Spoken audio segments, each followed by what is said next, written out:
What's your reaction? That's a great representation for Indigenous community. We heard Wab talk to, young Nietzsche's tonight. What's your reaction?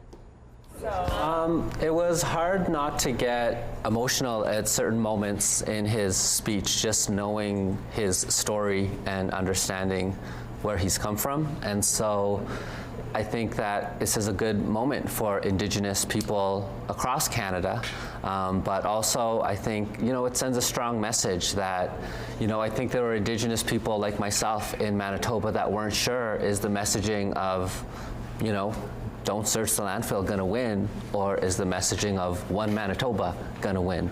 And I think, we have the decision, and I have a lot of faith that these Indigenous MLAs that are getting elected, moving into leadership positions, are going to do a really good job of listening to their Indigenous values and taking good care of the entire province, of all Indigenous and non-Indigenous folks here.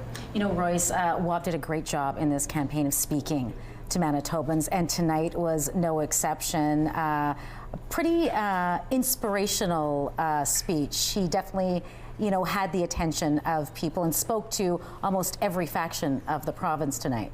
Yeah, I think that Wab Kinew, he earned his victory. Like when we started this campaign, the parties were pretty much even in the polls, and he ran a very, very disciplined campaign, more than some of us thought he would do. So he earned it, and congratulations to him. I thought that both speeches were lovely, and it's easy to give a good speech when you're the winner. When you're losing, it's a lot harder, and I thought that Heather Stefanson's speech was lovely and gracious, and a really nice speech, gracious towards her opponent as well. We were talking about that before we came on, Mary Agnes. Heather Stefanson has been pretty open about the fact she doesn't love being in the spotlight, Exactly. But tonight really was a great moment for her. Aside from how her party ended up, it was she really spoke to the party, and despite the defeats they took, she kept their spirits up. Yeah, she did. Like I might even say that that was the best speech she's given through the whole campaign. And I seeing just a bit of energy and a bit of verve and a bit of emotion.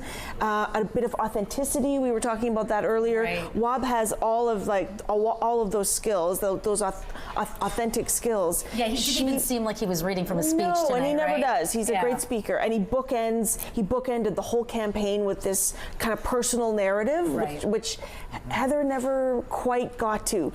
And you saw a spark of that tonight, and if she'd had maybe a little bit more of that. And she's grown, right. I think she's grown during the campaign.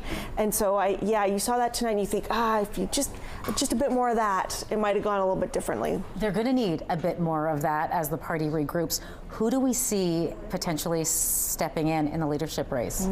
It's very difficult to tell. I mean, the party lost a lot of good MLAs and potential leadership contenders tonight. A person I think about is Kevin Klein. No longer an MLA, and it's unclear if he would run after he's just been defeated in this election.